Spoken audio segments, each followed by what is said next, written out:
action, let's go. trouble 찾으러. Assalamualaikum warahmatullahi wabarakatuh. Good day everyone, thank you for joining us today.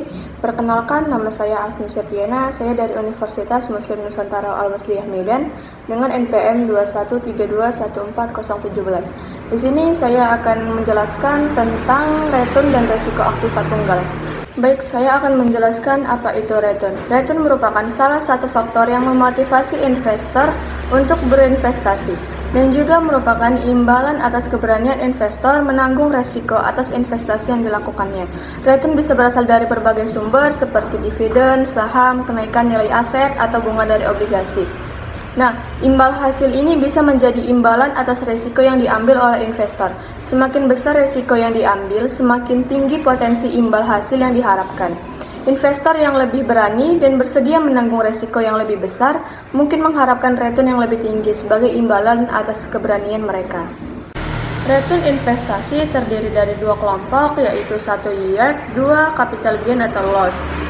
Yield adalah komponen return yang mencerminkan aliran atau pendapatan yang diperoleh secara periodik dari suatu investasi. Sedangkan capital gain atau loss, komponen return yang merupakan kenaikan atau penurunan harga suatu surat berharga atau bisa saham maupun surat hutang jangka panjang yang bisa memberikan keuntungan atau kerugian bagi investor. Saya akan menjelaskan rumus pada return. Return total investasi dapat dihitung sebagai berikut.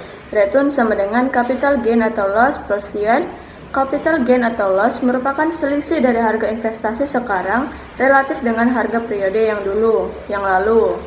Capital gain atau loss sama dengan PT dikurang PT dikurang 1 per PT dikurang 1. Harga investasi sekarang dikurang dengan harga investasi periode yang dulu per dibagi harga investasi periode yang dulu. Kemudian relatif return. Return total dapat bernilai negatif atau positif. Return total dari investasi dapat menjadi positif atau negatif tergantung pada apakah investor memperoleh keuntungan atau mengalami kerugian. Terkadang dalam perhitungan atau analisis tertentu, kita ingin memastikan bahwa return tersebut selalu bernilai positif. Untuk mencapai hal ini, kita dapat menggunakan relatif return dengan menambahkan nilai 1 kepada nilai return total. Ini dilakukan dengan rumus return relatif sama dengan return total plus 1. Dan ada jenis-jenis return. Jenis-jenis return terdiri dari 3, yaitu return realisasi, return yang diharapkan, kemudian return yang dipersyaratkan. Return realisasi adalah return yang telah terjadi atau return aktual yang dihitung berdasarkan data historis. Return historis ini berguna sebagai dasar penentuan return ekspektasi dan risiko di masa datang. Kemudian return yang diharapkan adalah return yang diharapkan akan diperoleh oleh investor di masa mendatang. Berbeda dengan return realisasi yang bersifat sudah terjadi. Return yang diharapkan merupakan hasil estimasi sehingga sifatnya belum terjadi. Kemudian return yang dipersyaratkan adalah return yang diperoleh secara historis yang merupakan tingkat return minimal yang dikehendaki oleh investor dan preferensi subjektif investor terhadap resiko. Estimasi return diharapkan bisa dilakukan dengan perhitungan rata-rata return baik secara aritmatik, dan rata-rata geometrik.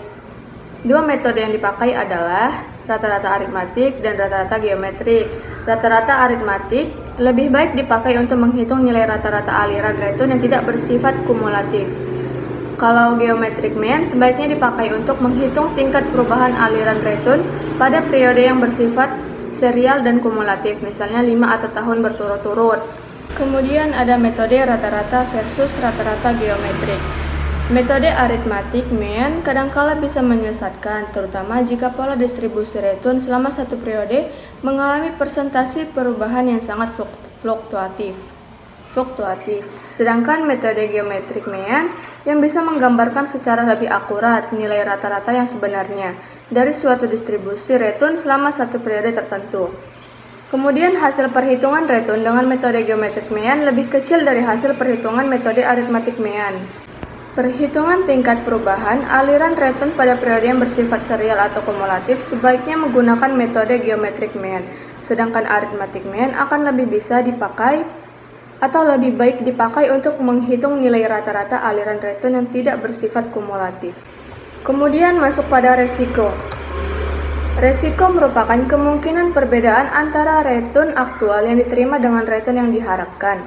Semakin besar kemungkinan perbedaannya, berarti semakin besar risiko investasi tersebut. Saya akan menjelaskan beberapa risiko yang mempengaruhi risiko investasi, yaitu ada risiko pasar, terkait dengan fluktuasi harga pasar seperti saham atau obligasi yang dapat berubah karena faktor ekonomi atau politik. Kemudian, risiko inflasi. Risiko inflasi ini timbul ketika inflasi mengurangi daya beli uang Anda, sehingga nilai investasi Anda sebenarnya berkurang seiring waktu. Kemudian risiko bisnis, terkait dengan kinerja perusahaan atau entitas yang Anda investasikan, seperti keuntungan yang berkurang atau masalah operasional. Kemudian ada risiko keuangan. Ini mencakup masalah keuangan perusahaan seperti hutang yang tinggi atau kesulitan membayar hutang. Kemudian risiko likuiditas, terkait dengan seberapa mudah Anda dapat menjual investasi Anda dapat mengorbankan harga jualnya. Kemudian ada risiko nilai tukar mata uang. Penting jika Anda berinvestasi di aset atau pasar asing karena fluktuasi nilai tukar dapat mempengaruhi hasil investasi. Kemudian ada risiko negara atau country risk, terkait dengan stabilitas politik dan ekonomi suatu negara yang dapat memengaruhi investasi di sana. Kemudian ada risiko suku bunga. Ini terkait dengan perubahan suku bunga yang dapat memengaruhi nilai investasi, terutama obligasi. Nah, dalam berinvestasi penting untuk memahami dan mengelola berbagai jenis risiko ini sesuai dengan tujuan dan toleransi risiko Anda. Selanjutnya, risiko sistematis dan risiko tidak sistematis.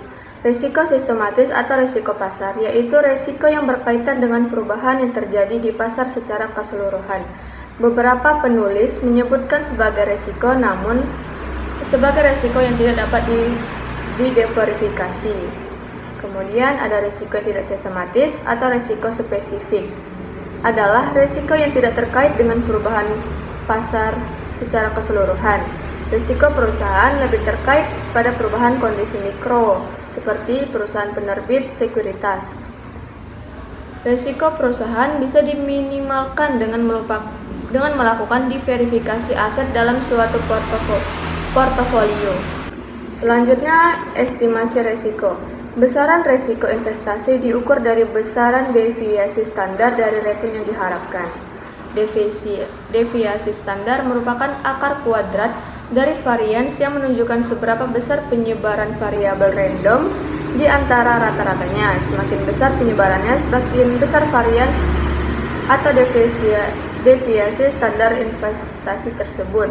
Selanjutnya yaitu rumus dari estimasi risiko. Saya akan membaca keterangannya saja. Keterangannya itu E atau RI sama dengan return ekspektasi sekuritas ke-1. RIJ sama dengan return ke J untuk sekuritas ke-1. PJ sama dengan probabilitas kejadian return ke J untuk sekuritas ke-1. N sama dengan banyaknya return yang mungkin terjadi. Sekian presentasi saya kali ini. Saya harap apa yang saya sampaikan bermanfaat bagi kalian semua. Dan mohon maaf apabila ada kata yang salah saya ucapkan. Saya akhiri. Wabillahi taufiq wal hidayah. Wassalamualaikum warahmatullahi wabarakatuh. Thanks for watching.